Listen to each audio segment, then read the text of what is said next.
magandang hapon po sa inyong lahat at nandito po tayo sa munting libangan po ng ating kaibigan, ating ka-farmer, Pastor Sator Gayanilo. At ngayon po ay nito po yung papaya niya, lalaki at pabinian niya, at meron siyang mga tinanim na mga dwarf coconut, saka mayroong mga kasaba, mga native papaya, tapos may mga native na sitaw, at meron po siya mga patula, may mga abukado, langka, at marami pa pong iba, may mga kalabasa, sitaw. Yun po. Yun, may bunga na pala. Pastor, magandang hapon po sa inyong lahat. Hapon. Uy, ba't karating ka? Saan ka galing? Galing po tayo sa kanina, Ungka. Ungka? May inuto sa atin si boss. Ay nagpapasalamat tayo sa Panginoon sa kabutihan niya, at ngayon pinaunlakan niyo po yung ating interview. Magandang hapon, Pastor.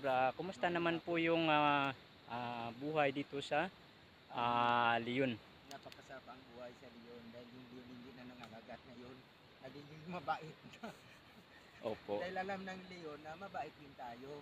Kaya we have to stick to the relationship with the animals because we can control them by just having fun with them, especially in the native stones.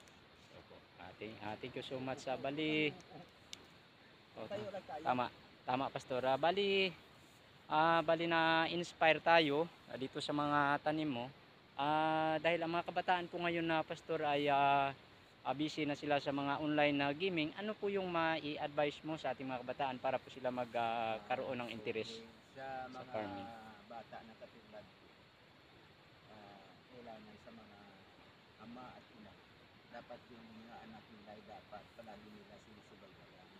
Kasi ang hilig ng mga bata ngayon, diba, kahit sa pag-aaral ay nasa labas ng eskwelahan. Tapos mag-aano sila, maglalakbaksa. Ang gusto nila, hihingi ng tira, kakain na niya sa sarap, pero tamad.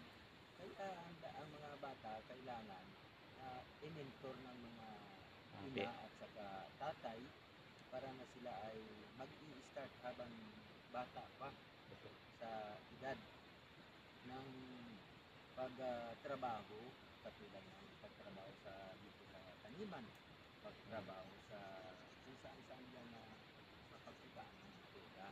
Kasi hindi habang buhay ay maluwag ng ating pamumuhay. Darating talaga yung time. Buhay ngayon ay talagang parang buhay talaga, pero parang patay. Sa sobrang mahal ng mga bilihin. Hindi naman masyadong mahal. We can adjust to that. Alam mo naman kasi sa primero lang medyo tayo masiyan, pero sa katagalan maka-adjust tayo. Paano din? Kasi hindi naman tayo nagugutom. Katulad po. Huwag ka lang mamili ng kainin. May talbos ng kamiting tao dyan. Talbos ng nyug na, pwede niyang kainin niya. Ang bunga niya, ang tanong niya, pwede kainin. Papayas, pwede niyang kainin. Ay, papaya pala. Diba sa Tagalog yun? Papaya. Sa English, papaya din yan. English sa Tagalog, paglasan.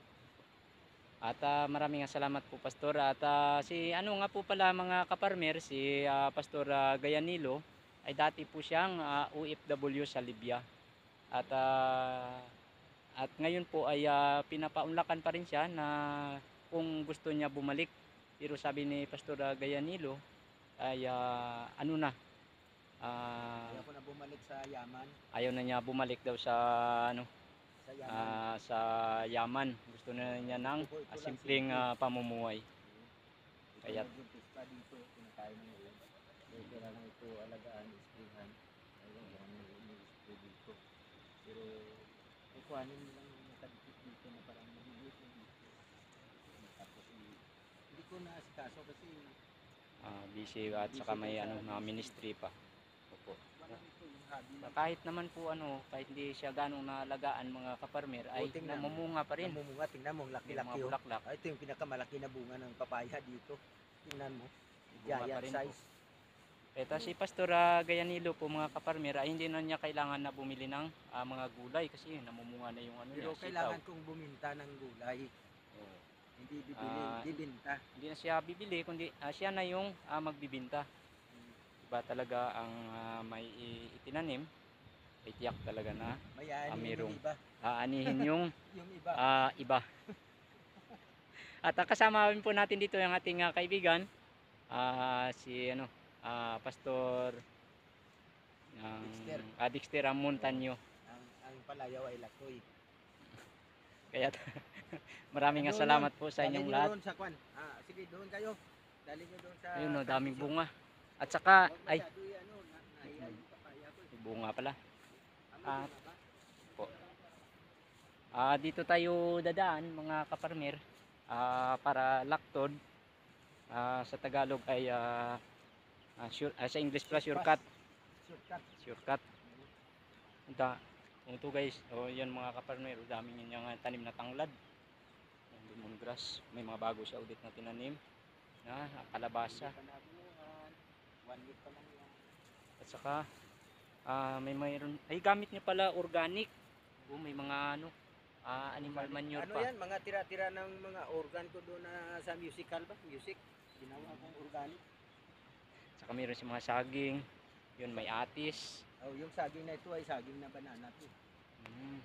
At saka mayroon siyang bagong itinanim na saging. At saka yung atis. Yung atis.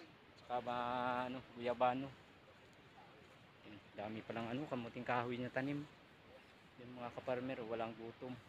At saka dito tayo ngayon pupunta sa kanilang bagong project. Partnership project. Partnership project. Movement. Latoy movement. Ang palaya, meron po silang tinanim na palaya. Saka sitaw. Yun po mga kaparmer. At maraming salamat po sa inyong lahat at thank you very much po sa kape.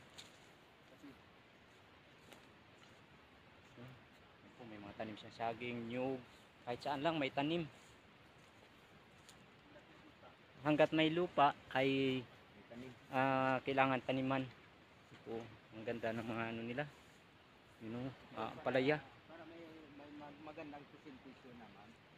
Dalhin doon sa kwan. Ito yung Ito po pala yung pinaka-highlights nila mga kaparmer, yung taniman nila ng sitaw. Pwede pumasok. Diyan ka na sa loob eh. Kapasok ka na eh. Ayun po, ganda talaga ng sitaw nila mga kaparmer. Ilang linya kaya ito bibilangin natin? 1, 2, 3, 4, 5, 6, 7. Nasa 7 linya. At papunta pa po doon, dadagdag pa raw po sila sa 7 linya. Sa mga interesado po at saka gusto na pasukin ang farming business, vegetable farming business, ay bumisita lamang po kayo dito at mag-training dito sa may Buntalan. Po. At saka libre daw yung exercise.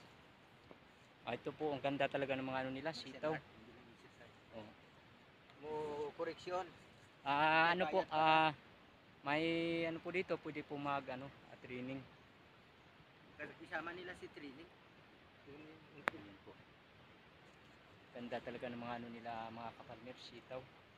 At supaybayan po natin ito pag meron po tayong pagkakataon, oras, ay ipapakita po natin yung step by step niya. Yung sayang nung una hindi natin nakuhanan ng video yung pagtanim. Pwede naman i-explain eh.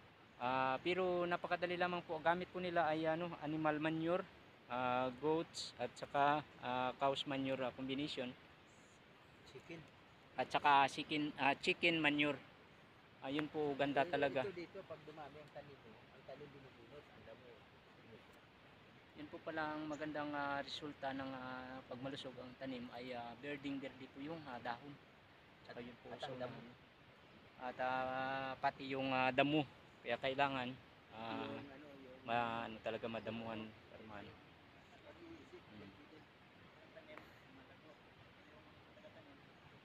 Kaya maraming salamat po sa inyong lahat at suportahan nyo po yung ating vlog, yung Team Porsigido vlog at saka yung Siklistang Negosyante vlog. Maraming salamat po, suportahan nyo po, paki-like and share, follow para po maano natin. Highlights natin doon yung taong umakyat sa tuto natin. Nahulog niya vlog. Kaya maraming salamat po sa inyong lahat at God bless po.